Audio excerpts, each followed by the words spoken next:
Dari Utsman ibn Affan berkata, aku mendengar Nabi SAW bersabda, sesiapa yang membaca Bismillahilladzi la yadurru ma'asmihi syai'un fil ardi wala fis sama' wa huwas sami'ul alim, yang bermaksud dengan nama Allah yang dengan namanya tidak ada sesuatu pun yang dapat memberikan kemudaratan di bumi maupun di langit. Dialah yang maha mendengar lagi maha mengetahui. Sebanyak 3 kali, maka dia tidak akan ditimpa bala yang datang secara tiba-tiba sehingga subuh.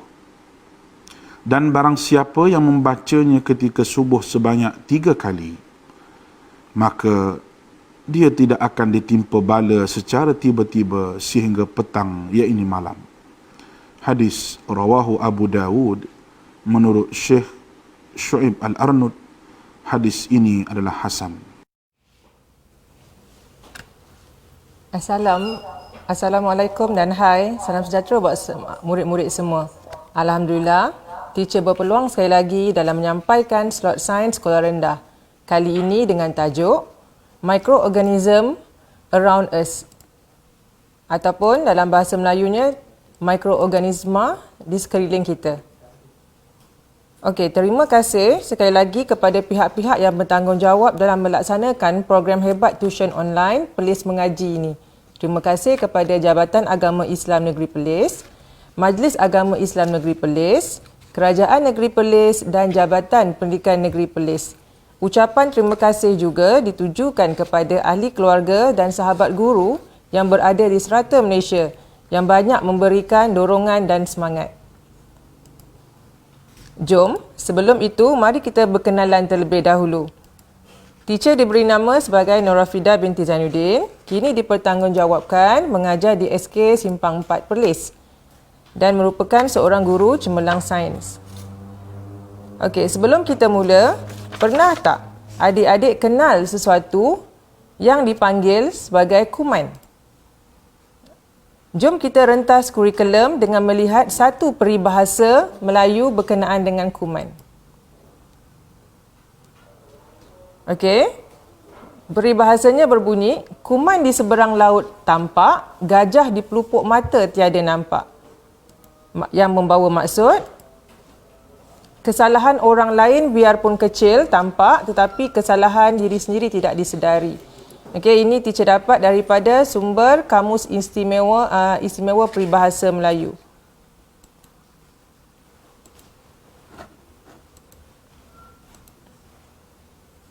Okey, ini pula adalah antara berita-berita tentang wabak COVID-19 yang melanda bukan sahaja di Malaysia tetapi juga di dunia.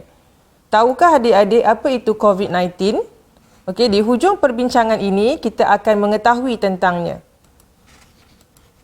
Okey, pada hari ini kita akan menyentuh topik-topik seperti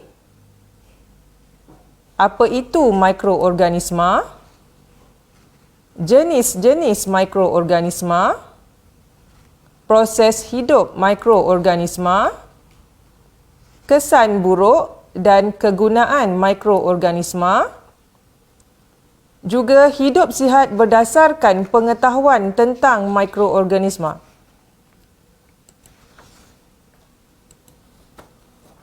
Topik kita yang pertama, sudah tentulah kita nak kenal apa itu mikroorganisma kan? Okey, mikroorganisma ni kalau kita panggil, bahasa kampung dia kuman. Biasa orang sebut kuman. Okey, sebelum tu, jom kita cek tapak tangan kita. Bersih tak tapak tangan kamu? Adakah jika kita tidak nampak kekotoran pada tapak tangan, kita dengan yakinnya menyatakan bahawa tangan kita bersih? Renungkan kembali. Bilakah kali terakhir kamu membasuh tangan? 1 jam yang lalu? Tempat terakhir kamu sebelum menonton tuition online ini di mana? Tandas ataupun bermain dengan haiwan peliharaan? Ini adalah gambaran tangan kamu sekiranya selepas mengunjungi tempat-tempat tersebut tanpa membersihkan tangan. Gerun kan? Kalaulah kita boleh nampak mikroorganisma yang berada di tapak tangan kita itu, teacher pasti tentu kamu tidak akan berhenti daripada membasuh tangan. Tahukah anda, mencuci tangan adalah salah satu cara yang paling berkesan untuk mencegah penyebaran jangkitan yang berasal dari rumah ataupun tempat kerja. Dengan mencuci tangan juga boleh membantu mengelakkan penyebaran kuman antara individu kepada individu yang lain. Okey, yang ini kita kalau kata yang melibatkan sentuhan, okey. Seterusnya kita nak tahu berkenaan dengan takrifan. Apa yang kita maksudkan sebagai mikroorganisma? Okey, mikroorganisma adalah hidupan seni, yakni yang sangat halus yang tidak dapat dilihat dengan mata kasar tetapi dapat dilihat menerusi mikroskop. Gambar yang tertera dekat skrin adalah mikroskop. Ini adalah mikroskop yang biasanya ada di sekolah-sekolah. Seterusnya kita nak kenali tentang jenis-jenis mikroorganisma. Jom kenali jenis-jenis mikroorganisma yang ada. Okey, kita akan tengok satu persatu selepas ini. Yang pertama, kita nak tengok berkenaan dengan fungi. Kedua, protozoa. Ketiga, alga. Keempat, bakteria. Dan yang kelima, virus. Kita pergi pada kumpulan yang pertama, iaitu kumpulan fungi. Sesetengah fungi dapat dilihat dengan mata kasar. Okey, kalau kita tengok kulat yang terdapat pada makanan yang rosak, okey, pada roti, pada nasi, pada buah-buahan yang dah busuk, okey, kita akan nampak. Kemudian mucor ataupun kulat pada roti, yeast tu dapat dilihat menerusi kanta pembesar dan mikroskop. Okey, itu adalah yang besar. Yang ini yang kalau kita tengok dekat skrin, yang ini dipanggil sebagai mucor lah. Okey, yang ini adalah yeast. Okey, yang ini adalah kulat pada roti. Kumpulan kedua mikroorganisma dipanggil sebagai protozoa. Protozoa hidup di habitat berair seperti kolam, tasik dan sungai. Ini adalah contoh-contoh protozoa iaitu paramecium dan juga ameba. Kumpulan yang berikutnya dipanggil sebagai alga. Alga ini merupakan hidupan seni yang mempunyai sifat tumbuhan di mana alga akan membuat makanannya sendiri melalui proses fotosintesis. Contoh-contoh bagi alga ialah Spirogyra dan juga phytoplankton. Kumpulan yang keempat dipanggil sebagai bakteria. Bakteria ini boleh wujud dalam pelbagai bentuk, saiz dan juga warna.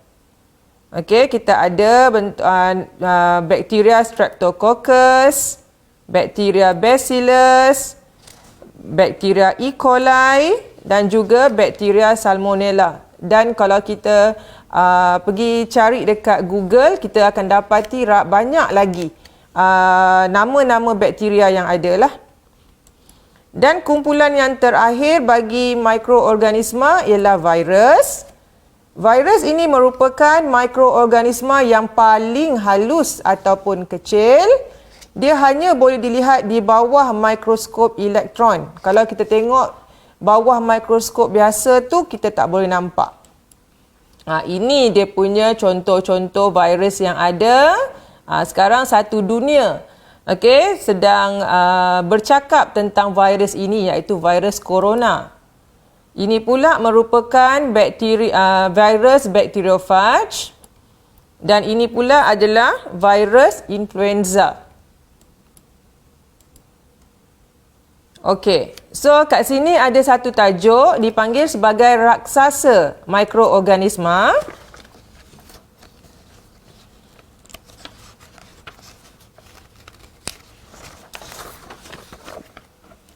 Okey, bertitik tolak daripada pertandingan Maths and Science Made Simple, iaitu program inovasi pendidik yang bertempat di Pusat Sains Negara Wilayah Utara, Alustar Kedah. Okey.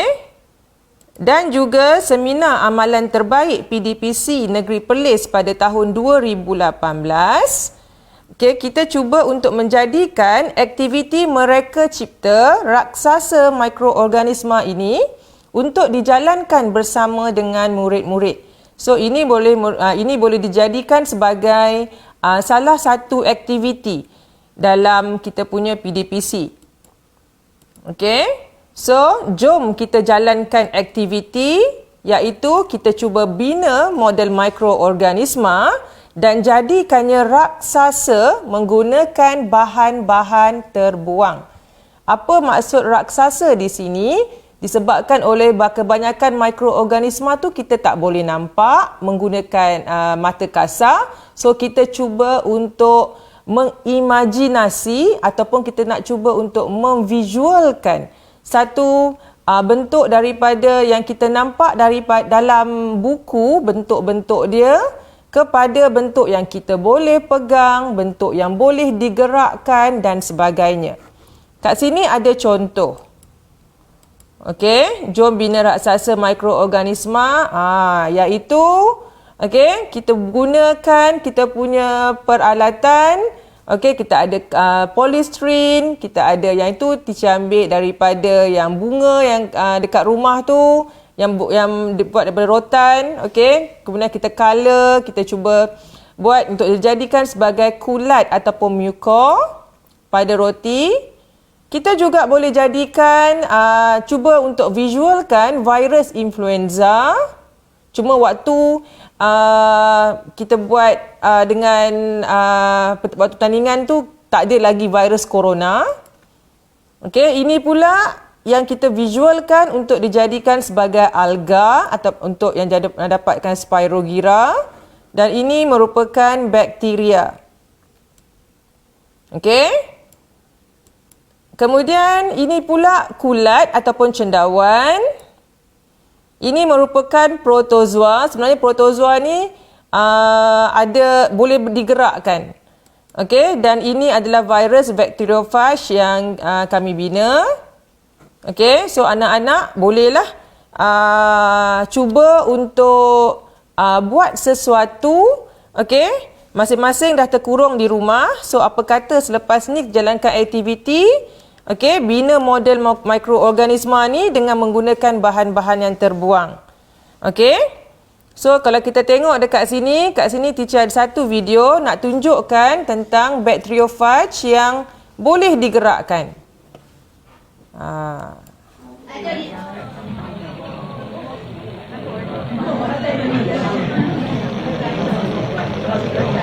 Waktu teacher punya seminar tu dia payah sikit nak gerak. Okey? Okey, selain daripada menjadikan mikroorganisma, okey, sebagai raksasa dari segi bentuknya, kamu tentu ingin jadikan mikroorganisma kamu itu bergerak. Cuba buat satu dan jadikannya bergerak seperti ini dalam gambar lah. Okey, tentu lebih menarik model mikroorganisma kamu nanti kan. Okey. Ini pula merupakan rational activity dijalankan. Yang pertama, untuk dapat mengatasi masalah murid yang tidak dapat mengimajinasi atau membayangkan sesuatu yang tidak nampak dengan mata kasar. Yang kedua, dapat digunakan untuk menarik minat murid terhadap pembelajaran sains, terutama dalam topik mikroorganisma. Yang ketiga, dapat menjimatkan kos dengan menggunakan bahan terbuang. Kalau kita tengok untuk tajuk mikroorganisma ni, dekat sekolah-sekolah, terutama dekat sekolah rendah, masih lagi tiada model tentang mikroorganisma. Okey, jadi mungkin selepas ini murid-murid boleh menjadi lebih kreatif, lebih inovatif untuk mendapatkan model itu sendiri dan disimpan di sekolah.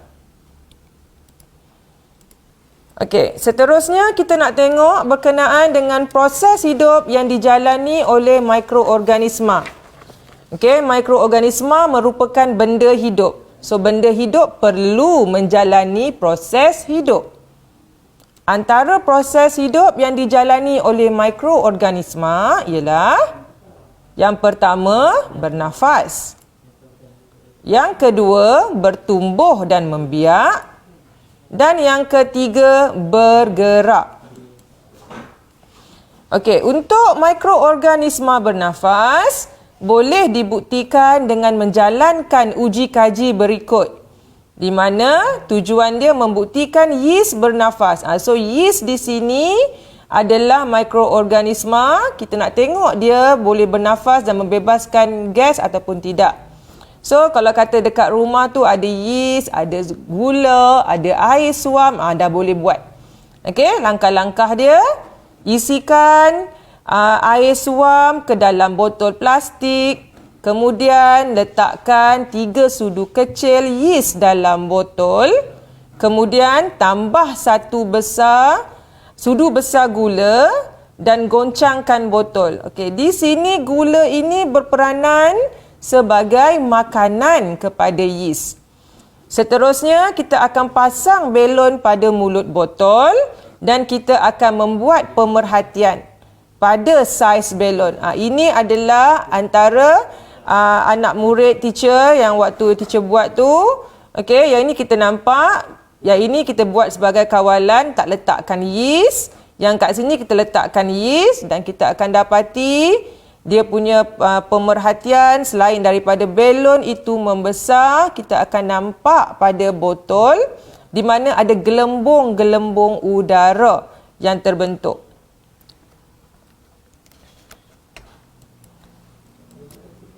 Okey, so kita boleh terangkan di sini di mana yeast merupakan benda hidup yang dapat menguraikan substrat iaitu gula dan air dan akhirnya menghasilkan gas karbon dioksida. Melalui aktiviti ini, adunan roti, donat dan juga pau dapat mengembang dan gebu dengan adanya yeast yang dimasukkan ke dalam adunan.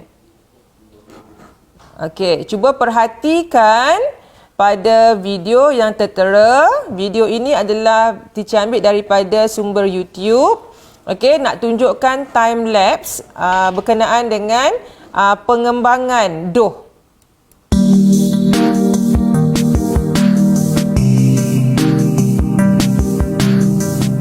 Okey, so kita akan nampak dekat situ. Okey, daripada dough yang tidak mengembang kepada dia mengembang. Okey, kat sini ada satu lagi aktiviti iaitu aktiviti jom kita buat donat. Okey, jom kita ikuti video ini untuk mendapatkan donat yang gebu dan lembut. Okey, kat sini pun teacher dapatkan sumber daripada YouTube. Yang ini teacher dapatkan satu resepi. Okey, untuk kita buat donat. Lepas ni bolehlah masing-masing sebelum buka puasa ni buat sama-sama dengan mak ataupun ayah di rumah. Okey, video dia. Okey, kat sini dia ada nyatakan apa bahan yang diperlukan. Kemudian yang kita pentingkan sekarang ialah bahagian part di mana yeast itu. Okey, yeast tu yang akan menyebabkan adunan tu mengembang. Okey, jom kita tengok video.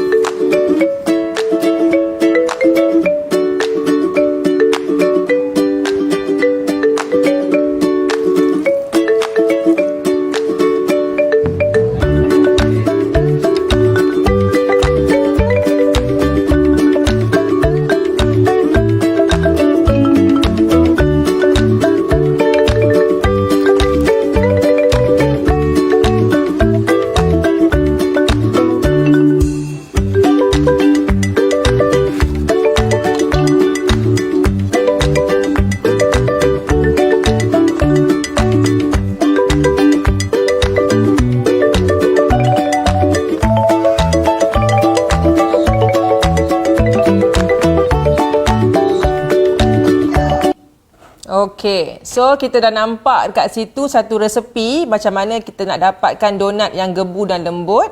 Okey, di mana dia proses awal dia ialah dengan cara mencampurkan yeast, gula dan juga air suam. So maksudnya kita dengan bahasa lain kita panggil sebagai kita ternakkan yeast tu dulu. Okey. So beralih kita pula kepada proses yang kedua, iaitu mikroorganisma bertumbuh ataupun membiak. So dekat sini mikroorganisma dia memerlukan keadaan-keadaan tertentu untuk bertumbuh. So keadaan-keadaan tersebut ialah suhu yang sesuai, kehadiran udara, keadaan keasidan yang sesuai, kehadiran air dan juga nutrien sebagai sumber makanan. So dekat sini kita boleh nampak, okey, satu uji kaji kita boleh buat di mana kita letakkan satu plastik, okey, bertutup rapat. Kita letaklah ada roti dekat situ, ada pisang dan biasanya kalau kita kat sekolah kita ambil roti saja. Okey, so kita akan perhatikan selama 7 hari apa yang akan berlaku kepada makanan tersebut.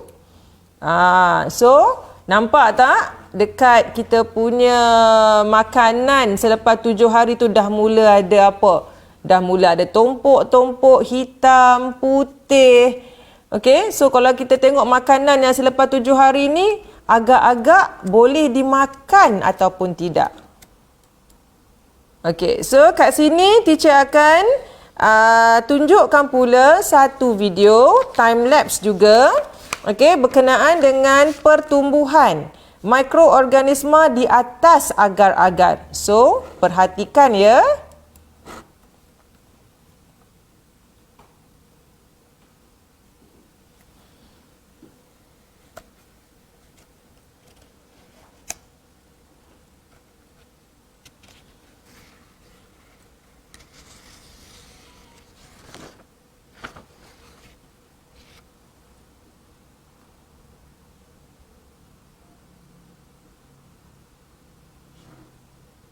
Okey, makin banyak dia punya kulat yang akan terbentuk di atas agar-agar. Jadi kat sini kita dapat buktikan bahawa mikroorganisma itu bertumbuh dan membiak. Seterusnya, kita akan ke proses hidup yang ketiga yang dijalani oleh mikroorganisma, iaitu mikroorganisma bergerak. Okay, kita nak tengok juga, kita nak lihat video untuk lebih memahami berkenaan dengan mikroorganisma bergerak.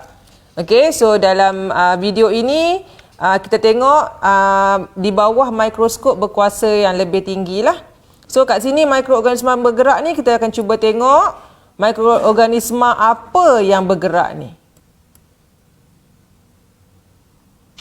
Kalau kata murid-murid dah nampak daripada awal, ikuti pembelajaran daripada awal.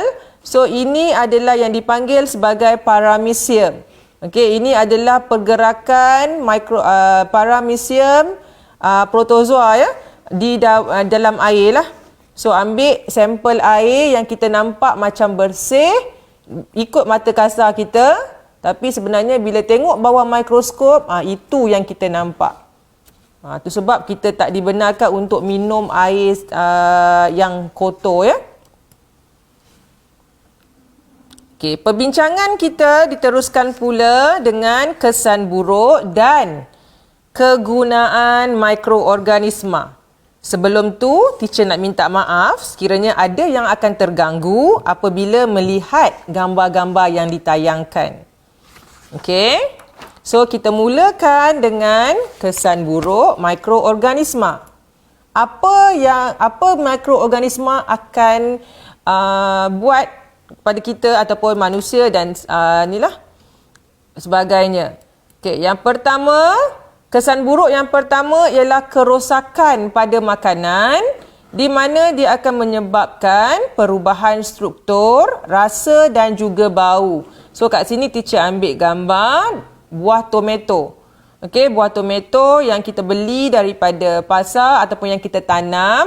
Okey, kalau kita biarkan di atas meja, selama beberapa hari, inilah keadaan yang akan kita nampak. Okay. Kesan buruk yang kedua iaitu mikroorganisma boleh menyebabkan penyakit berjangkit. Okey, seperti konjungtivitis. Konjungtivitis ni ialah penyakit mata merah. Okey, beguk yang kalau kita dekat Perlis kita panggil sebagai bengkak cantik. Tak silap saya lah. Okey, cacar yang lebih dikenali sebagai chicken pox, tuberculosis ataupun penyakit TB. Okey, dan yang terkini kita ada wabak COVID-19. Okey, itu juga merupakan penyakit berjangkit akibat daripada mikroorganisma. Okey. Seterusnya, kita ada keracunan pada makanan. Bakteria seperti salmonella yang terdapat dalam makanan rosak akan membiak dalam usus. Okey, menyebabkan simptom-simptom seperti muntah, sakit perut. Okey. Kemudian pening kepala, tu semua tanda-tanda keracunan makanan. Dan yang terakhir, mikroorganisma juga akan menyebabkan kerosakan pada gigi, yang mana bakteria yang ada dalam mulut akan tukarkan gula dan kanji dalam makanan kepada asid yang menyebabkan kepada pereputan gigi. Okey, kita pergi pula kepada kegunaan mikroorganisma. So, mikroorganisma ni bukan saja akan menyebabkan kesan buruk, dia juga ada dia punya kebaikan. Yang pertama dalam pembuatan makanan. Contohnya yogurt. Okey, kalau kita tengok air yogurt yang ada biasa dalam televisyen yang awak biasa minum. Okey. Kemudian kita ada keju, kita ada tempe dan juga kita ada roti, donat dan juga pau. Okey, yang ini kegunaan dia. Seterusnya dalam penghasilan antibiotik dan juga vaksin, di mana penghasilan antibiotik dan vaksin dapat menguatkan sistem imunisasi badan. Okey, contohnya ini adalah vaksin untuk measles. Measles tu ialah campak, mumps ni ialah beguk dan ni rubella lah. Okey, sekarang ni satu dunia tengah sibuk mencari vaksin untuk COVID-19, masih lagi dalam penyiasatan lah, masih lagi tak dapat lagi. So antibiotik dan juga vaksin ini digunakan untuk menghalang pertumbuhan mikroorganisma yang menyebabkan penyakit. Okey, juga dalam penguraian bahan organik, penghasilan bahan baja organik. So mikroorganisma ni dia akan merepotkan tinja ayam. Apa itu tinja? Tinja tu najis. Okey, najis ayam, lembu ataupun kambing yang digaulkan dengan serbuk kayu, okey, dan dijadikan sebagai baja organik. Kemudian, merawat sisa kumbahan. Bakteria digunakan untuk merawat sisa kumbahan untuk memusnahkan sisa-sisa toksik yang terdapat dalam loji kumbahan. Okay, ini pula merupakan tajuk yang berikutnya, iaitu hidup sihat berdasarkan pengetahuan tentang mikroorganisma. Yang pertama, langkah-langkah pencegahan penyakit berjangkit.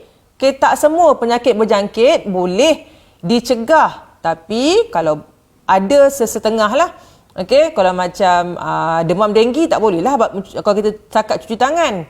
Okay, dia ada dia punya ikut penyakit dia. Okey, so mencuci tangan sebelum makan ataupun selepas keluar tandas. Okey, tidak berkongsi peralatan peribadi. Yang ini kalau kita tengok penyakit seperti kurap, panau. Okey, boleh berjangkit daripada satu pesakit kepada pesakit yang lain. Kemudian kuarantinkan pesakit yang menghidap penyakit berjangkit. Kalau kuarantin ni macam sekarang kita ada penyakit COVID-19, okey, kemudian kita ada demam denggi, yang itu kita perlu kuarantin, termasuk sekali konjungtivitis. Okey, seterusnya penyediaan makanan yang bersih. Okey, perlu memasak air minuman serta menutup mulut dan hidung ketika batuk dan juga bersin. Okey, kat sini kalau kita tengok amalan harian yang boleh diamalkan untuk menjamin kesihatan diri. Cuba tengok dekat situ. Okey, gambar bilik ataupun rumah yang dalam keadaan yang bersepah. Okey, so menjaga kebersihan bilik tidur seperti membuang sisa makanan, kotoran dan juga sampah dapat elakkan bau busuk. So serangga seperti lipas dan semut tidak akan memasuki bilik kita. Jangan bagi bilik kita jadi macam ni. Okey. Kemudian mandi dengan menggunakan sabun. So mandi dengan sabun dapat menghilangkan kuman yang terdapat pada badan yang berpeluh. So kuman ini boleh sebabkan gatal-gatal dan penyakit kulit. Okey, seterusnya memakai pelitup hidung dan juga mulut semasa wabak. Sekarang ni wabak COVID-19, semua siapa yang nak keluar kena pakai pelitup hidung. Dia ni istilah baru bukan penutup tapi pelitup. Itu sumber daripada Dewan Bahasa. Okey, seterusnya elak daripada berada dekat dengan pesakit berjangkit. Juga elak makan makanan yang terdedah dengan lalat. Okey. So, kita berbalik kepada persoalan di awal perbincangan kita, iaitu apakah itu COVID-19? Okey, COVID-19 ataupun penyakit coronavirus 2019 adalah strain baru coronavirus yang sebelum ini tidak pernah dikenal pasti. So, berdasarkan maklumat terkini, COVID-19 berjangkit dari individu kepada individu melalui titisan, pernafasan atau sentuhan. So, ada yang mendapat gejala seperti demam, batuk dan sukar bernafas. Okey. So, bagaimana kita ingin memastikan yang kita itu tidak dijangkiti? Okey. So, boleh buat satu folio berkenaan dengan COVID-19 dan boleh serahkan pada guru-guru selepas PKP habislah. Okey. So, kita nak cuba lawan COVID-19. Okey. So, kat situ kita dah biasa tengok hashtag. Okey, stay at home, putuskan rantaian COVID-19, stay safe, belajar daripada rumah. Okey. So, dekat sini teacher sediakan satu soalan quiz secara online yang ini teacher buat menggunakan Google Form. Okey, siapa-siapa yang ada scanner boleh ambil untuk jawab. So, kat sini kita akan generatekan sijil untuk pelajar ataupun murid-murid yang dapat markah 80 dan ke atas. Jadi bila awak jawab soalan kuis itu, jawablah dengan baik. Okey. So dekat sini kita ada contoh. Ni contoh sijil yang awak akan dapat. Okey, dengan nama awak, dengan sekolah. Kalau boleh letaklah nama penuh dan juga huruf besar. So, kita akan nampak berapa skor yang kita dapat dekat situ. Okey, so kat sini sebelum kita habis, saya akhiri. Okey, so kita nak tengok dekat sini sebagai tambahan, teacher ingin mengucapkan terima kasih kepada wira-wira negara kita, frontliner. Okey, teacher akan buka satu lagu ataupun kita ambil sebagai doa wira negara. Okey, masing-masing cuba hayati, masing-masing cuba fahami lirik kata, okey, dan cuba untuk duduk kekal di rumah. Okey, jangan walaupun sekarang ni ada PKP bersyarat di mana boleh keluar, okey, tapi kalau boleh kita kekal dulu sehingga habis kita punya wabak ni. Okey? Okey, sekian. Terima kasih. Sesungguhnya yang baik itu datangnya daripada Allah dan yang kurang dan buruknya datang daripada diri saya sendiri. Diharapkan agar perkongsian kita pada pagi ini dapat memberikan manfaat kepada semua. Okey, Assalamualaikum.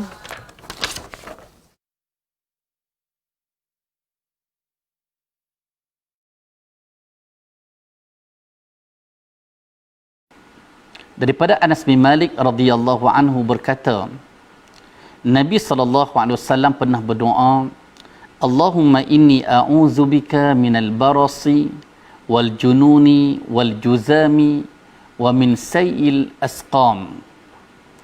Ya Allah, aku berlindung denganmu daripada penyakit sopak, penyakit gila, penyakit kusta dan penyakit-penyakit yang buruk. Hadis diriwayatkan oleh Al-Imam Abu Dawud dengan sanad yang sahih.